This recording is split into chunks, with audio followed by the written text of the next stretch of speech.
Amar quer mudar pra você se ver melhor. Aqui na TV Assembleia.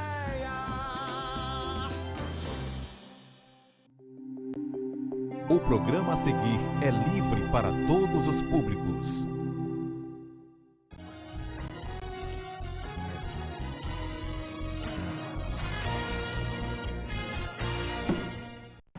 Olá, boa noite. Está no ar o programa Questão de Ordem. O programa de hoje vai falar de temas muito interessantes. Inclusive um que está muito na ordem do dia, que é a questão da fertilidade, da infertilidade, porque esse tema, esse assunto, vai estar no centro de um simpósio internacional, denominado Simpósio Internacional de Infertilidade e Medicina Materna, que vai acontecer aqui em Fortaleza, no Hotel Grand Marquise, nos próximos dias 28 e 29 agora do mês de setembro.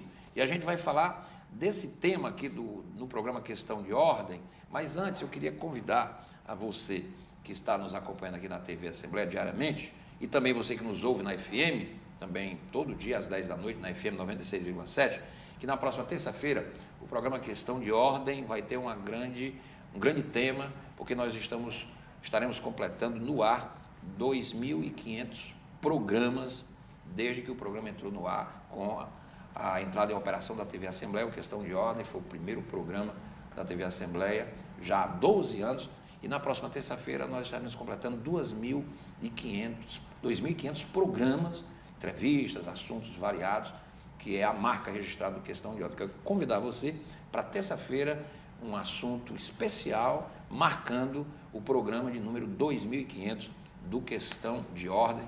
E repito, entrou no ar junto com a TV Assembleia, sempre com a gente aqui no comando do programa, com a produção da Eleni Medeiros e com o apoio de toda a equipe técnica aqui da TV e também hoje na FM 96,7. O nosso assunto hoje é infertilidade, fertilidade e medicina materna, porque é um simpósio pioneiro no Norte e Nordeste e que trará aqui a Fortaleza palestrantes renomados, inclusive dos Estados Unidos, da Itália, do México, enfim, uma programação realmente espetacular. E eu estou recebendo aqui no programa 2 médicos que são especialistas nessa área e que a gente vai conversar com eles sobre o temário, sobre o evento, a partir de agora, no Questão de Ordem, cumprimentando você que nos vê aqui na TV e que nos ouve diariamente também na FM 96,7. Recebo com prazer aqui no Questão de Ordem o doutor Evangelista Torquato.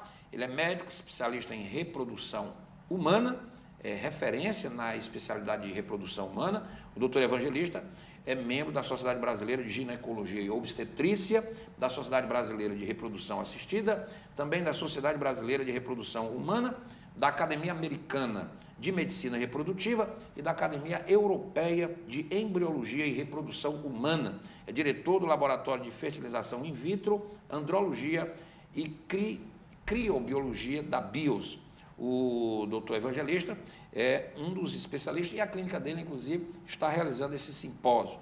O doutor Eduardo Miranda é o outro convidado do programa, médico andrologista, tem graduação em medicina, evidentemente, pela UFC, concluiu o programa de residência médica em cirurgia geral e urologia no Hospital das Clínicas, lá da Universidade de São Paulo, da USP, tem doutorado em urologia pela Universidade de São Paulo e concluiu especialização clínica em medicina sexual e reprodutiva no programa conjunto, oferecido inclusive em hospitais, em centros de pesquisa nos Estados Unidos, em Nova York, nos Estados Unidos. É especialista em temas como preservação da fertilidade masculina, presente e futuro de microcirurgia pela infertilidade masculina. São temas que eu vou tratar a partir de agora, porque Fortaleza vai realizar o primeiro simpósio de infertilidade e medicina materna.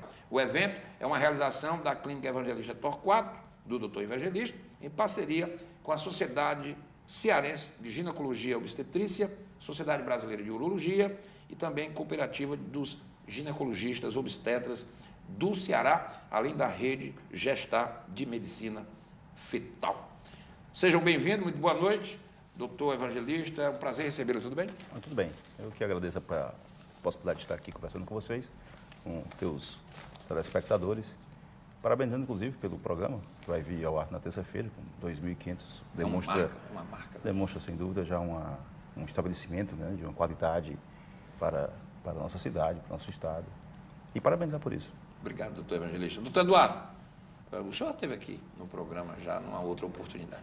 Queria agradecer aí também o convite, né, poder participar aqui na divulgação do evento, né, de fertilidade e medicina materno-fetal, que realmente vai ser um marco aqui para a nossa cidade, um grande evento, congregar grandes especialistas no tema.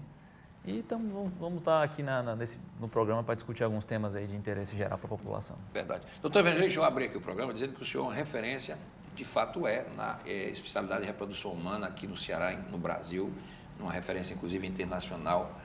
E eu queria que o senhor nos dissesse aqui o seguinte: esse assunto de reprodução humana, ele entrou, parece que na ordem do dia das pessoas, quer dizer, a ciência, através da evolução da ciência, está conseguindo hoje resolver alguns dramas de pessoas que não podiam ter filhos, e é um sonho de toda a família, de todo casal. A coisa está bem mais acessível, parece. Eu queria até ouvir do senhor. E como estamos nessa condição dessa evolução tecnológica, dizemos assim, do avanço da ciência, para propiciar o sonho de filhos, que é uma coisa realmente muito importante numa família e no casal. Nós já colocamos isso mais, temos condições hoje de dizer que isso é uma coisa de uma acessibilidade bem maior hoje na sociedade, porque antigamente era muito difícil, era muito caro. Parece que isso já evoluiu. É verdade ou é só uma percepção que eu tenho? Eu acho que eu vou temporizar um pouco as coisas para a gente poder ter uma ideia melhor do que você está colocando. Agora, 25 de julho de 2018, o primeiro bebê nascido em um laboratório, Luiz Brau, completou 40 anos. Isso, obviamente, é um marco muito forte na medicina reprodutiva para o mundo todo, né? O primeiro bebê feito? O primeiro bebê, 78. Para vocês terem uma noção de como era um fato quase anedótico, por assim dizer, o primeiro bebê feito em solo americano foi de 81. E do Brasil aqui, se eu não me engano, foi 82. Ou seja, eram coisas ainda muito esparsas, muito anedóticas mesmo, por assim dizer. Se a gente transportasse esses 40 anos para cá, eu diria que a evolução é surpreendente. Porque hoje a gente consegue, em função da faixa etária, em função da idade, a gente consegue falar que um casal tem em torno de 60%, 65% de chance de engravidar em um tratamento desse. Para que vocês tenham mais ou menos a noção do que eu estou falando, há 2 décadas atrás se falava em números de 20%. Então houve uma evolução muito grande. Eu acho que essa evolução que ocorreu, ela não tem a mesma velocidade quando você fala em abrangência.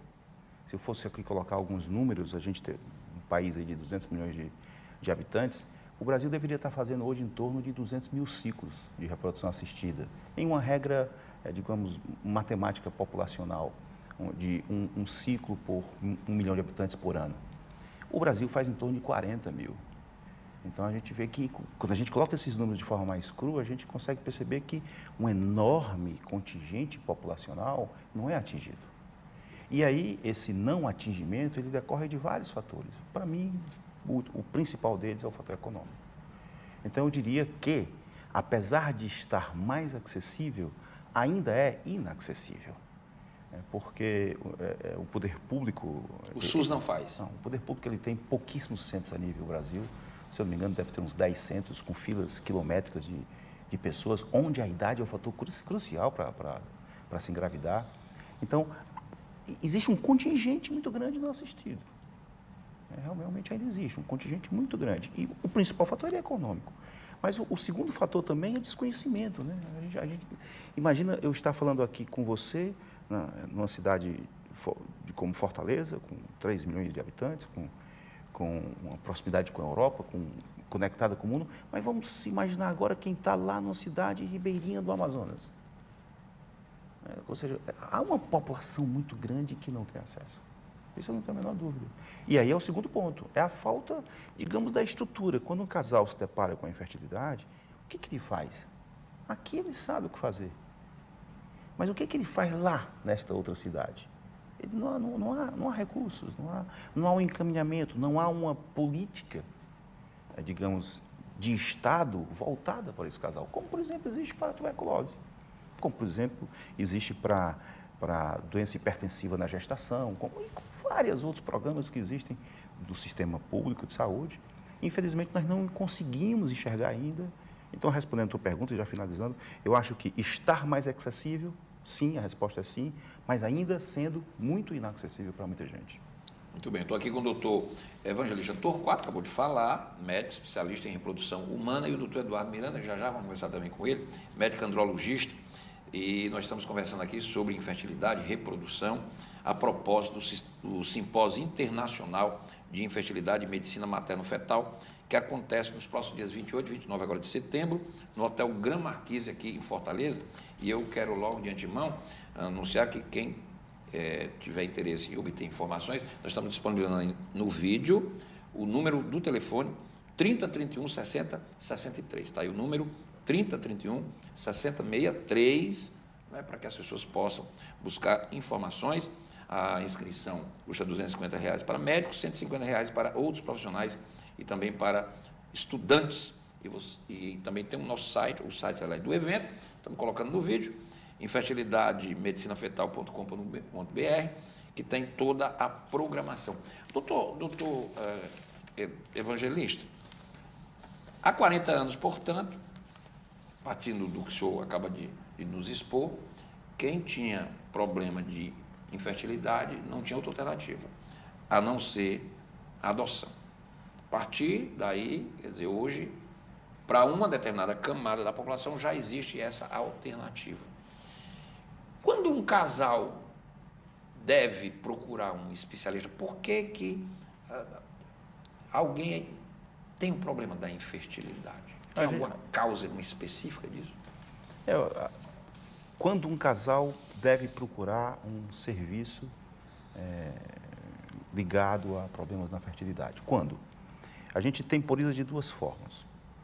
Se a mulher, a parceira, e aí a idade da parceira ainda continua um fator muito importante. Se ela tem até 35 anos e estão tentando engravidar há pelo menos um ano e não estão conseguindo, esse é um casal candidato a passar por uma investigação.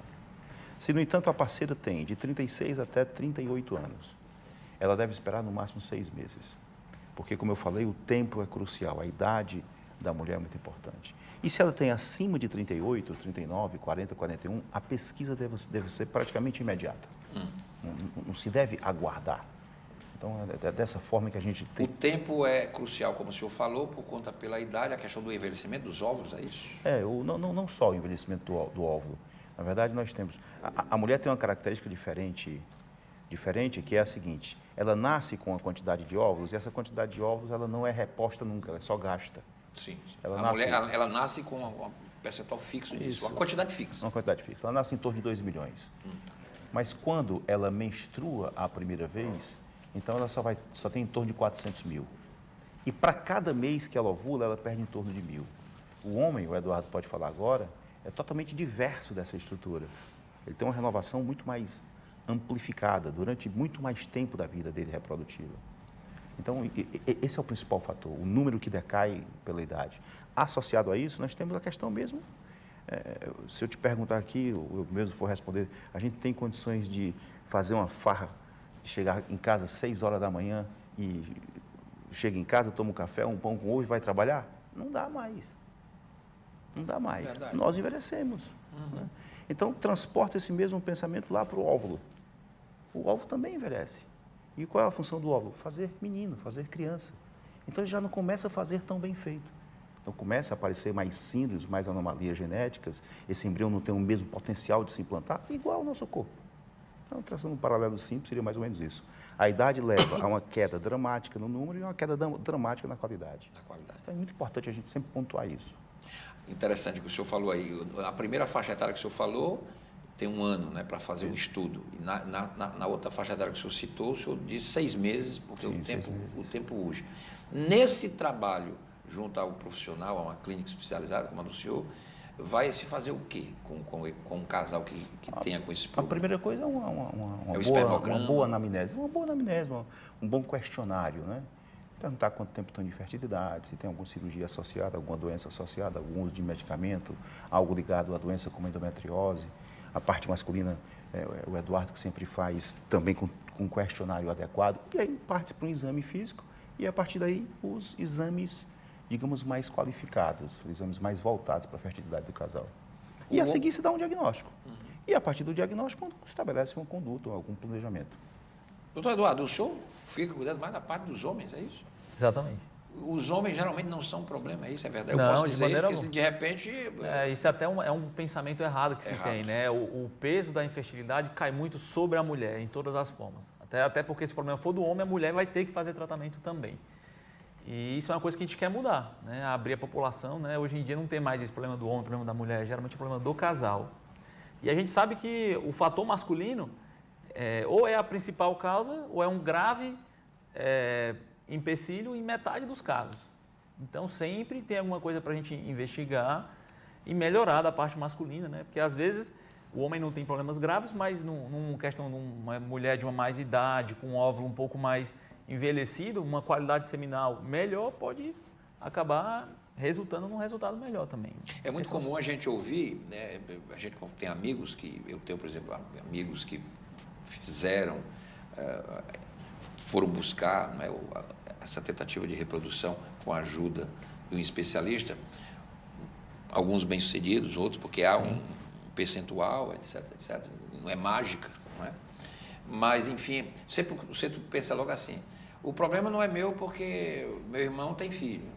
Isso pode ser uma verdade absoluta? Não. De maneira alguma, né? Até porque... Não da minha família, porque na minha família, meus irmãos todos tiveram filho. O potencial genético é apenas um dos fatores avaliados no homem, tá? Às vezes temos questões, como a gente falou, de cirurgias prévias que foram feitas, que têm o potencial de prejudicar a produção, alterações hormonais, estilo de vida, né? O seu irmão pode ser muito saudável, você pode ser obeso, tabagista, etilista, usa drogas. Então, a gente tem que identificar fatores que a gente chama de gonadotoxicidade, que pode prejudicar a produção dos espermatozoides e tentar, né, ver isso, né? A parte hormonal, a parte genética, ela é, sem dúvida, um fator, mas até porque as doenças genéticas, elas não são presentes em 100% dos familiares, né? Muitas vezes, né, depende do padrão de transmissão genética, ela comete 25%, 30%. Então, não é só seu irmão, tem que saber, assim, na sua família, tem alguma história de alguém com infertilidade? Às vezes, meu tio. Então, às vezes, não é só o seu irmão, mas um pouco, é uma geração para cima, uma para baixo, às vezes a gente consegue encontrar alguns fatores genéticos associados, sim. Quando um casal, doutor Evangelista, doutor Eduardo também, um casal, foi feita essa fase preliminar que o senhor já citou aí, foi feito o levantamento, os questionários, as entrevistas, partiu-se para os exames mais detalhados e se definiu, não, o casal realmente precisa. E aí, tem que correr contra o tempo, como é que é isso? O casal precisa aí, qual é a sistemática disto? Quer dizer, vai se analisar o esperma do homem, o óvulo da mulher, como é que é isso, doutor? Para que a gente tenha uma noção, até porque as pessoas estão nos vendo, nos ouvindo, muitas são leigas, mas podem ter problemas na família, e isso é um programa também que serve como serviço, não é, público de informação para as pessoas aqui. Nós estamos num veículo de largo alcance e informações podem ser muito úteis.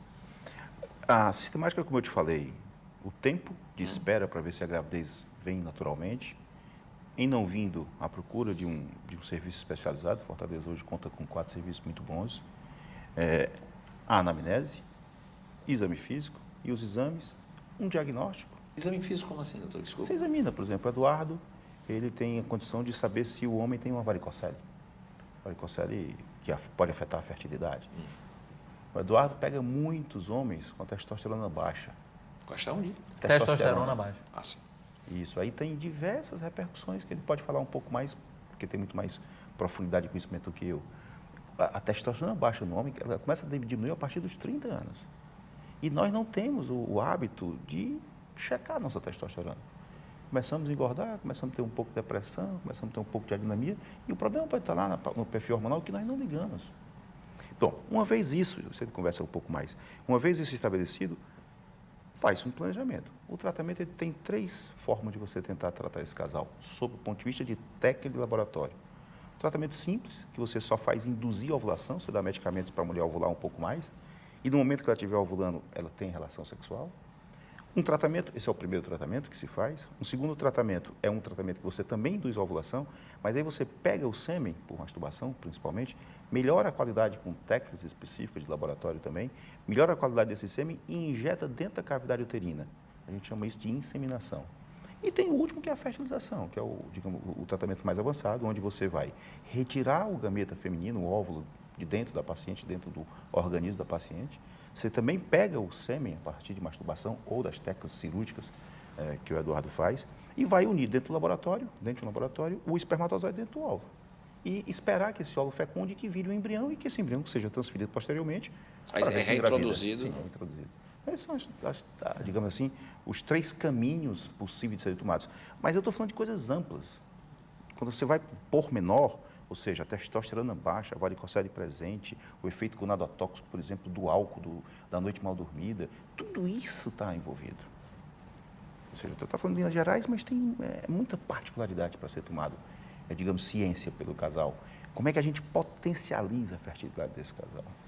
Testosterona baixa, como é que é isso aí, doutor Eduardo? Só, eu vou responder a testosterona e fazer aqui também uma complementação. Né? Então, a gente vai ver o casal como um todo. Né? Cada casal existe um certo... A gente faz um plano, né? Que vai basear na idade da mulher, que sem dúvida há um potencial, um relógio biológico que está correndo contra o tempo. Então, se a mulher já está acima dos 38 anos, a gente, né, até a parte masculina, a gente é um pouco mais expresso. Se a mulher, às vezes, tem mais jovem, né, apesar de ter um certo tempo de infertilidade, mas a gente vai investir no fator masculino, que o fator masculino ele demora um pouco para melhorar, pelo menos 3 meses. Mas a gente sabe que ao longo de mudanças essenciais na saúde do homem, melhorar a saúde dele ao longo de meses, às vezes até anos, ele consegue ter uma melhor produção de espermatozoides, né? E, então é isso, você vai ver o casal e vai ver qual é o plano. Se a mulher tem pressa, então com o homem a gente faz um processo mais expresso. Tá? Se não tem pressa, se o objetivo é uma gravidez X, determinado, a gente ajusta essa questão do tempo.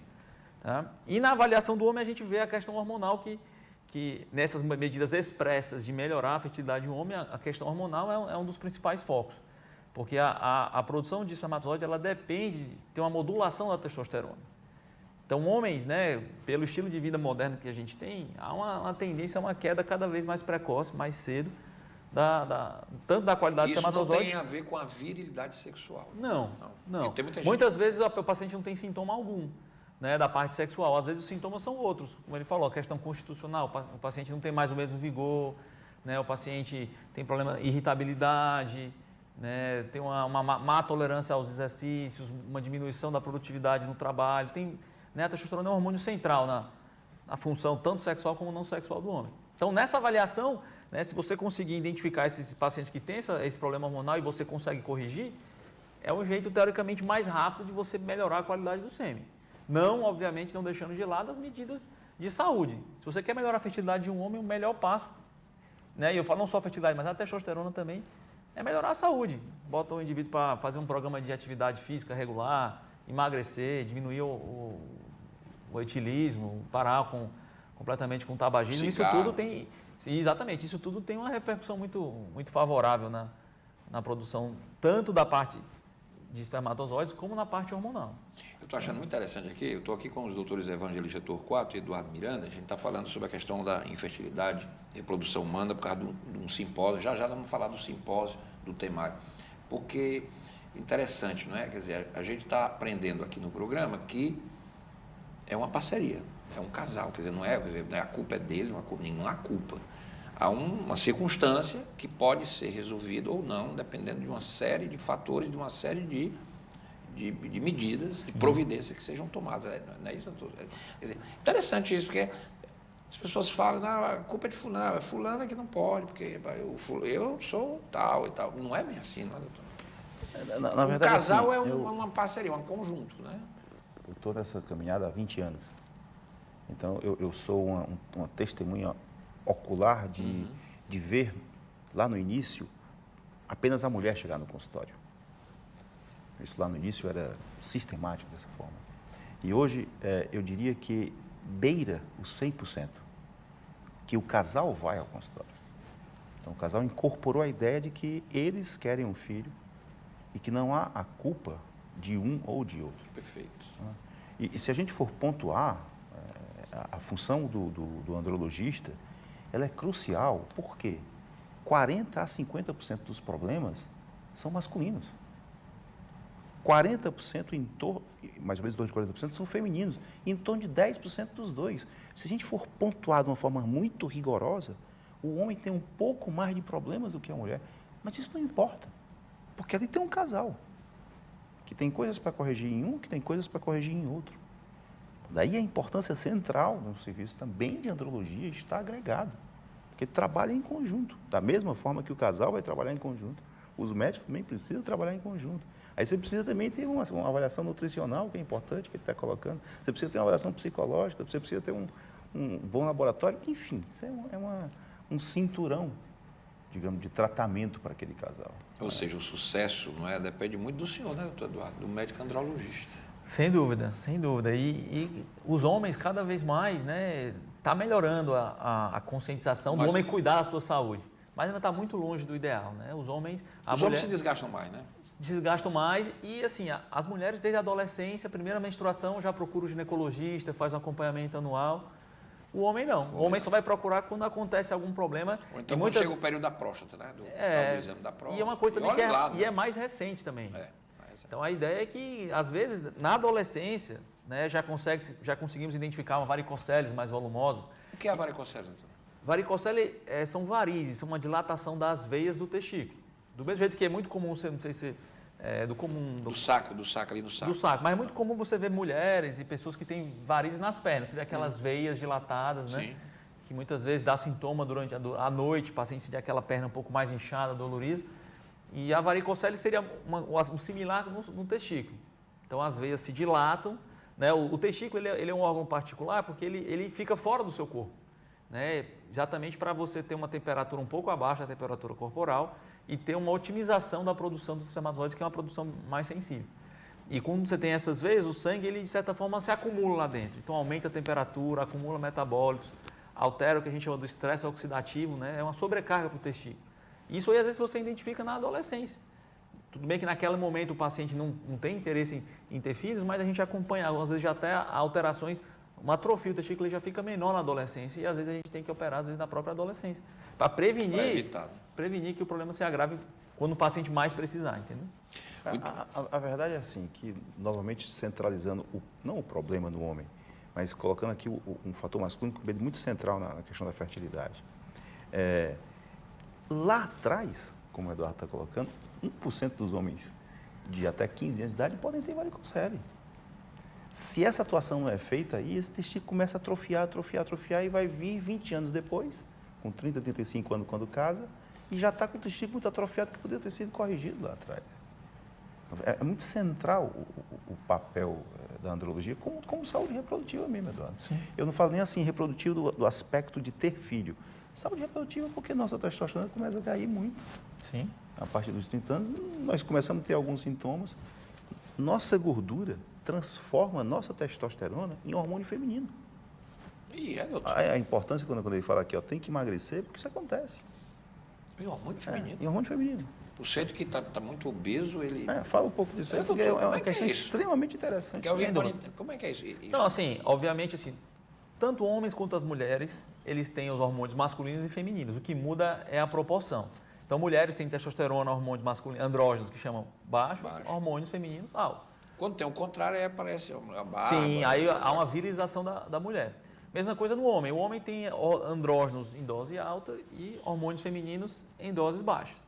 Então, alterações testiculares, alterações de peso corporal, excesso de gordura, faz com que haja um desbalanço desse equilíbrio, havendo cada vez uma tendência a aumentar os hormônios femininos e baixar os hormônios masculinos.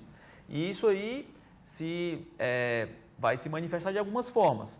Primeiramente, pode haver o desenvolvimento de mamas, né? Os pacientes mais obesos, eles têm uma ginecomastia, a presença de tecido mamário aumentado, alterações sexuais, alterações de produção de espermatozoides, então, né? Alterações também até de humor, né? Obviamente que isso é uma coisa um pouco difícil da gente dizer, né?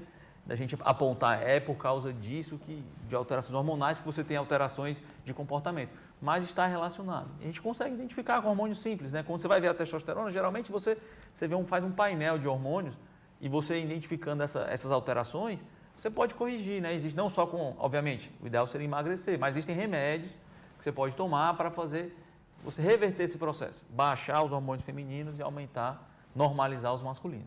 A questão da baixa autoestima, estou falando aqui do aspecto, o senhor citou aí, que esses problemas podem... Problemas de autoestima, quer dizer, o indivíduo... Isso interfere, doutor? Não tem nada a ver. Esse problema é meramente químico do processo. Não, acho que as duas coisas podem interferir. As duas coisas podem interferir. Tanto causas hormonais como causas de cunho psicossocial. Psicossocial. Sim, o excesso de... Sim, alterações de estresse, né? O estresse crônico, ele dá também não só alterações hormonais, mas alterações moleculares no testículo. Então, se você vê pessoas que trabalham, né, em regime de plantão, não dormem à noite... Né, então, dormir é fundamental, né? Sim, dormir é um grande capítulo, né? Quem dorme mais, né, pelo menos o mínimo necessário, são pessoas geralmente mais saudáveis do ponto de vista hormonal, do ponto de vista reprodutivo também. Verdade. É por isso que quando a gente vai envelhecendo, né, doutor Evangelista, a gente não consegue mais, não é, virar à noite e ter um dia de trabalho com... Não dá. Não dá mais, quer dizer.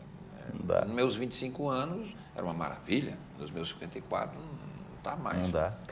Tu mais com essa bola. Não pode fazer isso. Chega em casa 11 horas. No Verdade. Tem que dormir cedo. Doutor Evangelista e doutor Eduardo Miranda, doutor Evangelista, doutor Quadro, nós estamos falando aqui de infertilidade, medicina materno-fetal, reprodução humana. Vou já falar do simpósio internacional que vai acontecer. Doutor Evangelista, a gente estava conversando ali antes de começar a fazer o programa e chegou naquela fase que vai fazer a colheita do esperma, né, do óvulo, etc., vai fazer a fertilização. O homem produz milhões de espermas, né, numa ejaculação, como o senhor disse, ou pela masturbação. É escolhido um espermatozoide? Sim, tem, sim. Porque eu estava conversando com o doutor Eduardo e ele disse, eu digo, e tem um mais bonitinho, esse é o cara. Tem isso mesmo, tem, assim? Tem mesmo. Tanto de um lado como do outro, né? Existem óvulos com qualidade excelente, qualidade morfológica, qualidade visual, o citoplasma é claro, a zona pelúcida não é escura, você perfura a zona pelúcida com a agulha com uma certa resistência, enfim. E da mesma forma, do outro lado tem o espermatozoide, aquele espermatozoide que corre mais, que a corrida dele é mais direcionada, que ele tem um formato, digamos, mais ovalado da cabeça, enfim. São várias situações que o embriologista, aí é um trabalho de laboratório, ele vai escolher os melhores para injetar o melhor dentro do melhor, mais ou menos nessa linha, né? Só injeta um, pode injetar dois, não? Um para cada óvulo. Para cada óvulo. Para cada óvulo. Claro que isso aí é quando a gente está diante de uma situação boa. Um homem que se masturba e libera milhões. Mas, por exemplo, o Eduardo vai pegar situações extremas. Situações de homens que nunca produziram nenhum espermatozoide na vida, em todos os espermogramas que foram feitos. Aí cabe a ele descobrir se tem algo a ser feito, digamos, como medicamento prévio, e fazer uma cirurgia que é extremamente delicada, cirurgia de 2, 3 horas, onde ele abre o testículo. Tu pode falar um pouco mais disso aí? Doutor Eduardo, tem homens que não produzem um espermatozoide. Sim, isso é uma condição conhecida como azoospermia, ou seja, a pessoa tem um sêmen, ou seja, ejacula, mas é normal, quem vê ali não tem como dizer, não tem como dizer. Virtualmente igual a uma pessoa que tem milhões. Pronto. Mas tem uma ausência completa de espermatozoides nesse sêmen, né, que a pessoa não consegue, teoricamente, ter filho por vias naturais.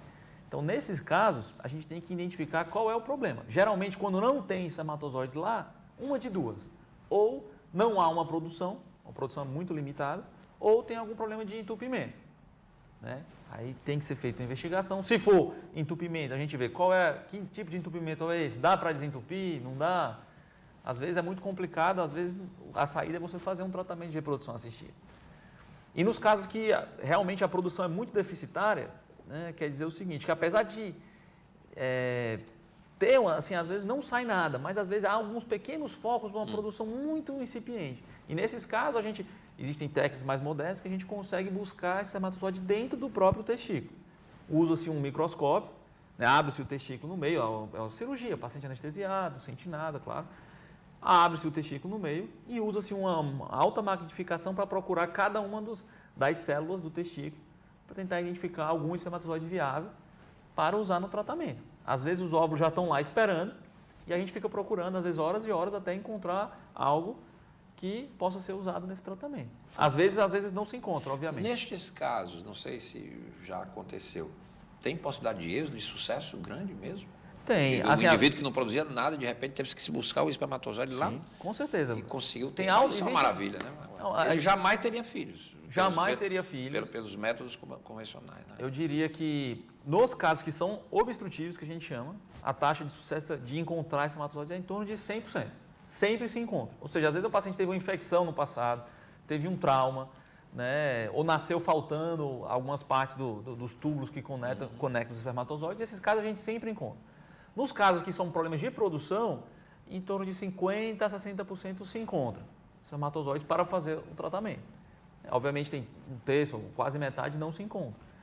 Mas é assim, para quem estava numa fase que você não encontrava nada, a única saída seria uma doação de sêmen para fazer esse tratamento. Hoje em dia, esses pacientes já podem ser pais biológicos, sim, com uma certa frequência. Se você observar, avaliando os números de uma forma fria, a gente tem os homens que produzem espermatozoide, mas eles não saem.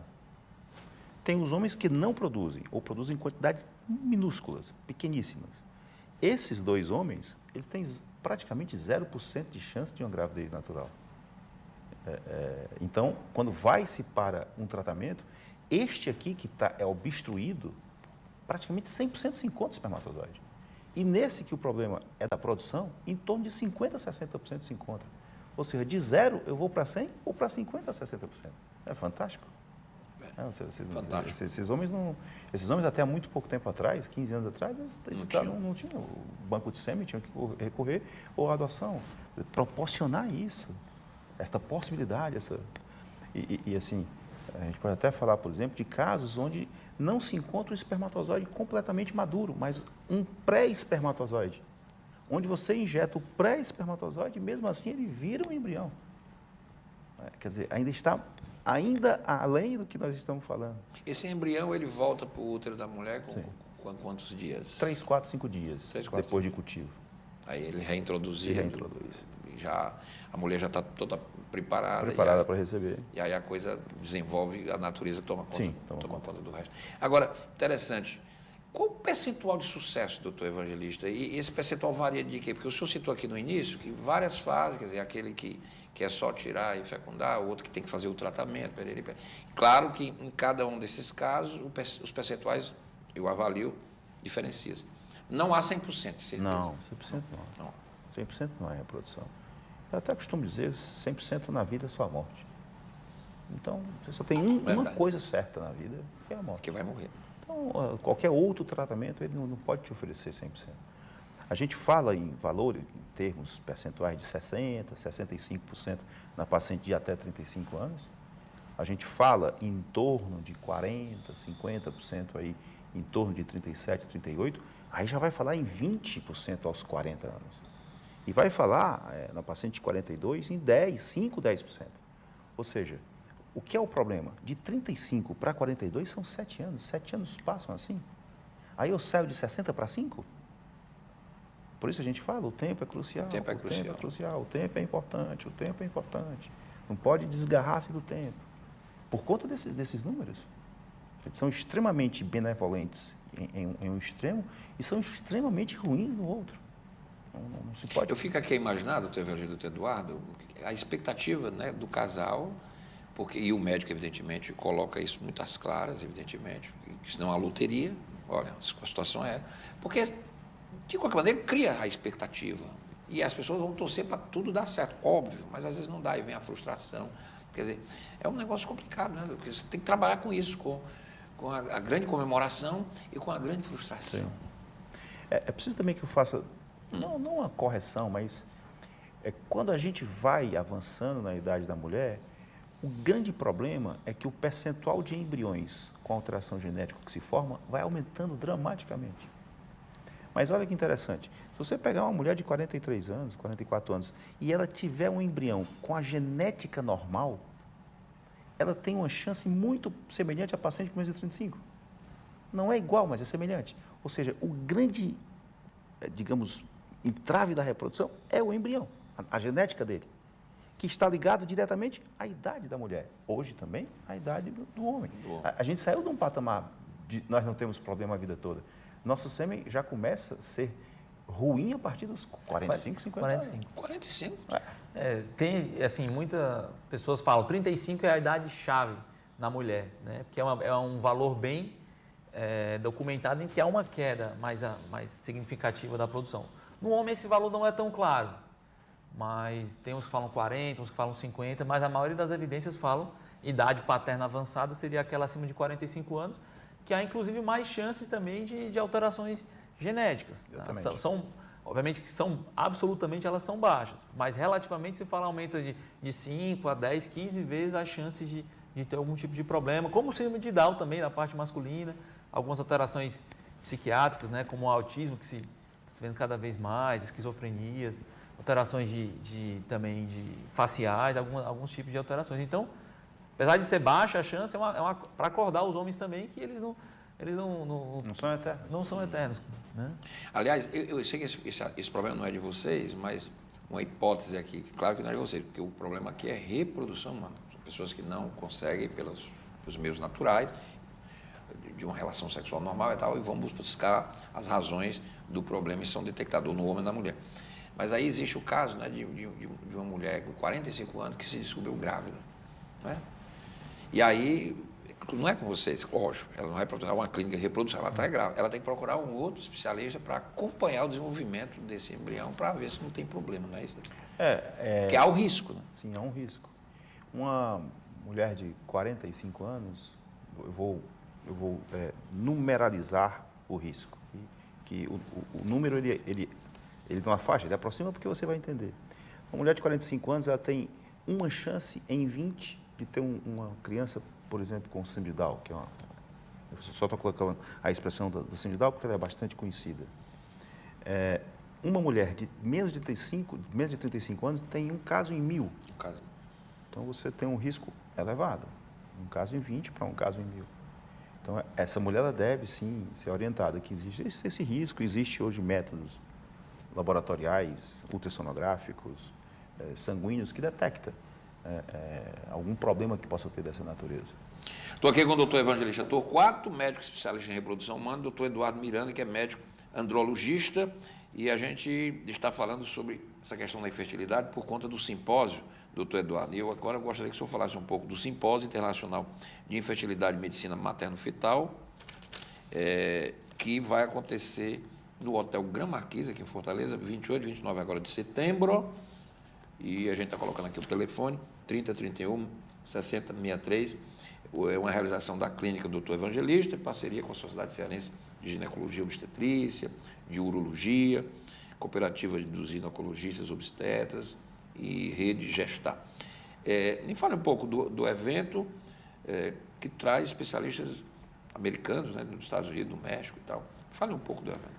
É um simpósio pioneiro no Norte e Nordeste. Sim, né? Na verdade esse evento ele tenta reproduzir o que deveria ser, na verdade, né, a reprodução humana, como a gente acredita, né? Um trabalho transdisciplinar, vários especialistas com foco um pouquinho diferente, mas complementares, para dar aquela assistência integral, né? Desde a preparação para o tratamento até depois. Por isso tem materno-fetal também, né? Acompanhamento dessa gestação, em casos de alterações, malformações fetais, como conduzir, como abordar. É um evento extenso e completo, né? E mais uma vez a gente quer trazer aqui para o Norte e Nordeste, né? São eventos que, como o próprio evangelista falou... O Dr. Philip Lee, norte-americano, ele é uma sumidade. Ele é uma sumidade, né? Ele foi meu mentor, né, no meu período que eu parei nos Estados Unidos. Você fez lá, né? Fiz uma especialização lá. E ele é um dos grandes nomes mundiais na microcirurgia, né? Microcirurgia... Lá no Medical College, Nova York. Vai o Cornell Medical College. Já conhecido como a Cornell, que é uma das grandes universidades americanas. Certo. E ele, né, a microcirurgia, ela se desenvolveu muito na década de 80. Ele foi um dos pioneiros que desenvolveu as técnicas de treinamento, alguns tipos da técnica no departamento dele e que foram reproduzidas no mundo todo, né? Ele é uma pessoa muito acessível, muito conceituada. Ele vai estar aqui dando uma palestra, né, sobre o futuro da microcirurgia. Né, é um simpósio até de atualização, posso dizer assim. Sim. A grande beleza desse simpósio é que vai congregar várias áreas, né? Então vai ter ginecologistas, urologistas, vão ter especialistas em medicina fetal, medicina genética, né, que eu quis dizer geneticistas. E isso a gente vai poder debater, né, um aprendendo com o outro, complementando a informação do outro, ampliando a visão do que é a infertilidade, né? Tem alguma grande novidade no procedimento? Não, o procedimento é padrão na hora de fertilização, na hora de... Eu diria que o procedimento Nesses 40 é padrão, anos muita coisa já mudou. mas existem vários, em cada fase, existem vários pequenos truques, pequenos refinamentos que já foram feitos e que nós estamos investindo cada vez mais. Eu falo a comunidade científica, em cada ponto de dificuldade para melhorar os resultados, né? Que existem várias fases. O Maldonado, que é o mexicano, também é... O mexicano, ele é um professor de urologia lá da Universidade Nacional do México, tem grande experiência na parte masculina também, faz muita cirurgia de varicocele. É na sua área, andrologia. Andrologia. E eles vão estar aqui, né? Assim, a gente fala assim, vai ter uma palestra andrologista, mas falando para os ginecologistas que acompanham as mulheres, para entender melhor como funciona a parte do tratamento da parte do homem. E também da parte materno-fetal, né? Como que faz acompanhamento, por exemplo, de uma gestação gemelar, que é comum em reprodução humana, a gemelaridade. Como que faz, como que acompanha? O que é isso? É 2 embriões. Gêmeos. Trigêmeos. Muito bem. Como é que se acompanha isso? Né? Isso. Enfim, a ideia é que a gente congregue um entorno de especializações médicas, não médicas, no intuito desse binômio mãe-filho. Obviamente, mãe-filho oriundo muito mais das técnicas relacionadas à reprodução assistida. Então, essa é a ideia do simpósio, né? Eduardo, inclusive, passou um tempo agora na China, foi um dos convidados agora. China? A China também é um grande centro nessa área. Sim. Eu imagino, né? Porque a China, se você pensar num país que tem quase 1,5 bilhão, né? Quase um quinto, um sexto da população. Lá eles não têm problema de infertilidade, né? Não, na verdade, lá até mudou, né? Até 2010, o regimento era que cada... Lá era segurar, né? Porque... o regimento, até 2010, cada casal só poderia ter um filho. Tá? 2010 para cá mudou, agora cada casal já pode ter 2 filhos, mas não mais. Não mais, né? Porque é um negócio muito sério. Mas a questão é que para sair de 0 para 1 é uma grande diferença. Para quem não consegue, né? Quando você tem um para ter o segundo, obviamente, a sua família cresce, mas esse passo de sair 0 para 1, então, gera muito transtorno lá também. Então, inclusive, lá tem políticas do governo, questão assistencial um pouco diferente, o sistema é um pouco diferente, mas eles têm números grandiosos, né, de tratamentos. Também, eu não sei dizer que aquela taxa populacional, já está falando de bilhões de pessoas, mas os grandes centros lá, eles têm um volume 5, 6 vezes maior do que os maiores dos Estados Unidos. É bem interessante essa experiência que deve ter tido, porque você está num centro cujo país tem 1,5 bilhão de pessoas. Nós temos 200 milhões aqui. É algo que não dá para a gente raciocinar. Como é? Um dia de centro cirúrgico, como é que deve ser um dia de centro cirúrgico? Lá é uma coisa... Não, existe essa... Tudo lá é macro. Foi interessante para mim ver esse tipo de sistema, né, em que tem milhões de pessoas, né? Você fala assim, eu moro numa cidade de 3 milhões de habitantes, ele é uma cidade pequena, considerada pequena. Lá, o interior lá tem 3 milhões de habitantes, né? E da mesma forma eles encaram com seriedade e tem aquela questão do asiático, né? Muito trabalhador, eles não têm férias. E tecnologicamente eles estão lá em cima já. Então eles têm muito investimento em tecnologia, tem muitas técnicas chinesas, muitos equipamentos chineses, que existe uma certa, né? Um conhecimento, o pessoal fala, veio da China. Muitas vezes eles vêm de forma pejorativa, mas pelo contrário, o que eu vi lá foi de extrema qualidade, né? O que realmente lá não é qualidade, eles agregam, né? Da parte europeia, a parte americana, são super bem equipados, super bem preparados e super trabalhadores, né? Depois a gente tem uma conversa um pouco mais informal, mas eles não têm férias, é uma coisa complexa. É uma cultura bem diferente. Agora, doutor Eduardo, doutor João Lixa, hoje, com a vida moderna, essa correria maluca, não é? As mulheres estão deixando para engravidar mais tarde, por causa do sucesso da profissão, etc. E tudo isso gera problema, né, da infertilidade. Antigamente, a mulher era educada em outra cultura. Estou aqui sendo saudosista, não. Estou só citando factualmente o que era. A mulher era criada para ser prenda do lar, etc., para ser a reprodutora, papapá. E, de repente, a mulher saiu de casa, foi também ganhar, formou-se. Hoje, muitos lares têm a mulher como mantenedora financeira, inclusive, quer dizer, a sociedade mudou. E isso gera um problema. A mulher não quer mais engravidar tão cedo, porque ela entrou na universidade, está fazendo um doutorado, está fazendo um mestrado, e compatibilizar isso é complicado. E aí está adiando. E isso é problema, né? Isso é problema. Então, um problema sério, eu acho. vamos aqui colocar novamente números, né? A gente sai de 1950, a gente tinha uma taxa de natalidade de 5, ou seja, o número de filhos de uma família, o número médio de filhos de uma família brasileira eram de 5 filhos. Hoje, nós temos o último censo com 1,7. 1,7 filhos. Uma queda dramática. E quando você fala assim 1,7, você já começa a ter uma preocupação a mais, porque 1,7 filhos não substitui os 2 pais. Você já vai começar a ter uma preocupação do contrário. As políticas governamentais, principalmente públicas, de, digamos, frear a natalidade, elas agora vão ter que ter uma preocupação, por exemplo, a China. A China é talvez o principal exemplo, que freou a natalidade por motivos óbvios e agora assim, aumentem um pouco, mas um pouco é 50% a mais. Quer dizer, e nós então, estamos envelhecendo. Nós estamos envelhecendo. E isso, quando a gente fala assim, essa taxa de natalidade ela tem importância, a gente tem que se rememorar a isso. A mulher anteriormente, a minha avó, a minha mãe, ela estava grávida aos 20. Hoje, você não vai ver isso de forma frequente. Não. Aos 20, ela está querendo entrar na faculdade, sai da faculdade aos 25, vai se especializar, vai querer as propriedades privadas dos nossos sonhos de consumo, que é apartamento, carro, essas coisas todas, o lar e tal. Aí vai se organizar na vida depois. Casa, aí quando casa vai tentar curtir um pouco, 35 anos. Vem o primeiro filho. Aí 35 anos. E eu digo muito o seguinte, você chega para tentar engravidar aos 33, 34, 35 anos, do primeiro. Sim, e o segundo? A preocupação tem que Por isso que às vezes a mulher tem logo os 2, porque se quiserem 2, o planejamento de família tem logo os 2 mas logo. Não querem. Porque assim, ter um filho, primeiro gravidez dura 2 anos. Não dura 9 meses. 9 meses é para parir. 6, 7 meses para amamentar e depois você precisa se reorganizar para pensar em parir de novo. E aí, o que eu vejo hoje? Mais ou menos essa sequência. 32, 33, 35 anos. Começa a tentar engravidar. Não dá certo, começa os tratamentos. Aí vai dar certo. 33, 34, 35 anos. Primeiro filho, 2 anos. Vai para 37. Ela não procura. Ela só começa a procurar quando há uma demanda do filho que ela teve, que começa a querer o irmão. Que quando entra lá na escola, que vê no colégio. E aí começa, ela está com 38, 39, 40 anos. Ou então do pai que diz, cadê o meu segundo neto? É por isso que eu falo. A minha neta que não O veio. segundo filho é um problema quando você vai engravidar aos 35. Verdade. Né? Quando você vai, e isso é uma realidade quando hoje. Você engravidou aos 25, o segundo filho não é um problema. Sim, eu até vi recentemente, né, um comentário que o Brasil está envelhecendo. E às vezes ela tem 35, o marido mais velho, sim, e já entra naquele problema. Quer dizer, ela não está mais com essa bola toda também, é um problema aí. Com certeza.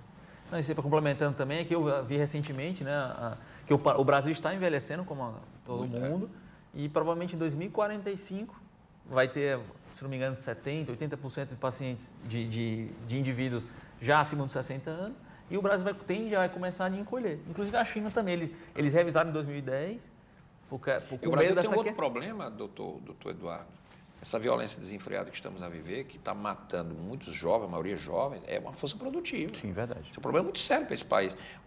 Esse problema da violência no Brasil é um problema, inclusive, econômico sério, a médio e longo prazo para este país. Nós estamos matando a nossa aspecto, mas é verdade. E aí nós estamos com as pessoas que estão envelhecendo, as pessoas estão se aposentando, aí já gera o problema da reforma da Previdência, é uma série de questões. Vai ter que ter dinheiro para pagar, é um sério problema no Brasil. Você vê que a gente conversando aqui de reprodução começa a derivar em várias outras questões interligadas, de forma geral, totalmente interligadas. Bom, eu queria o encontro então é dia 28 e 29, o simpósio internacional, aberto para estudantes de medicina, profissionais da área da medicina. O endereço eletrônico está aí no vídeo, infertilidademedicinafetal.com.br. Tem um telefone também que eu vou, mais uma vez, disponibilizar aqui para os nossos, colocando aí no vídeo, é o 3031 6063. E eu queria agradecer, doutor Evangelista, doutor Eduardo. Só um comentáriozinho, porque o senhor falou que... Não me chame de senhor, pelo amor de Deus. Não, o senhor me chamou de senhor, então eu estou retribuindo. Mas que é para estudantes não só da medicina, mas de toda a área da saúde. Né? Inclusive, a gente vai ter palestras sobre a parte nutricional, então pode haver estudantes de nutrição que estejam interessados. Interessante isso, nutrição. Todas as pessoas que se ocupam de toda essa assistência da família, né?